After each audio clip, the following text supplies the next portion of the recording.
बहुत स्वागत है आपका वीके न्यूज में। मैं हूं आपके साथ नदीम अहमद। मुस्लिम समाज में कई नियम हैं जो समय के साथ नहीं बदले हैं। इन नियमों से कई बार परेशानियों का सामना भी करना पड़ता है।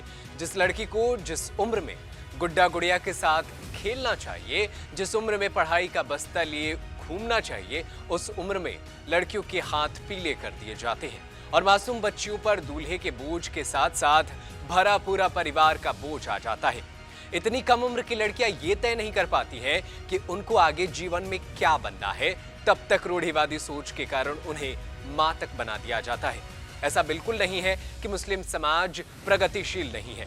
नाबालिग उम्र की शादियों पर बहुत हद तक रोक लग चुकी है।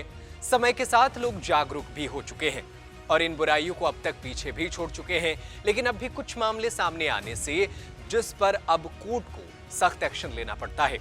ऐसा ही एक मामला सामने आया है जिसमें कोर्ट बड़ा फैसला सुना दिया है। दरअसल देश में बाल विवाह अपराध है। शादी के लिए लड़की की उम्र 18 साल तो वहीं लड़के की शादी 21 साल के बाद ही की जा सकती है। इसका उल्लंघन करने पर आपको जेल भी हो सकती है। संविधान होने के बाद भी देश में मुस्लिमों के लिए शरिया कानून भी मान्यता मिली हुई है और शरिया कानून के तहत लड़की को उम्र से नहीं बल्कि मेंस्ट्रुअल के आधार पर बालिग माना जाता है। ऐसे में क्या मुस्लिम कानून के हिसाब से नाबालिग की शादी की जा सकती है? इस सवाल को केरल के हाई कोर्ट ने एक आदेश देकर पूरी तरह से स्पष्ट कर दिया है।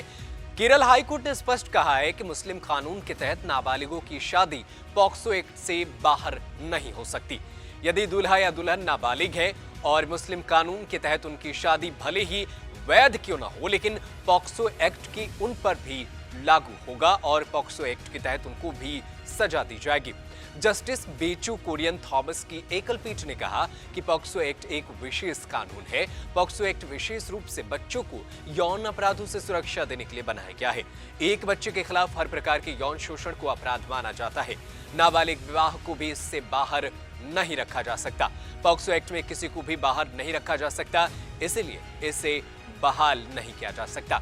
वहीं इस मसले पर पंजाब हरियाणा हाई कोर्ट ने फैसला सुनाया था जिसमें कहा गया था कि नाबालिग मुस्लिम लड़की अपनी पसंद की शादी 18 वर्ष से कम उम्र में भी कर सकती है। लेकिन इसके बाद से अब केरल हाई कोर्ट के इस फैसले के बाद से एक बार फिर नाबालिग मुस्लिम लड़कियों की शादी चर्चा में आ गई है। वैसे आप क्या कहेंगे इस पूरी खबर पर? हमें कमेंट करके जरूर बताएं। देश दुनिया की तमाम बड़ी खबरों को देखने के लिए बने रहिए वीके न्यूज के साथ। धन्यवाद। वीके न्यूज, राष्ट्र के नाम।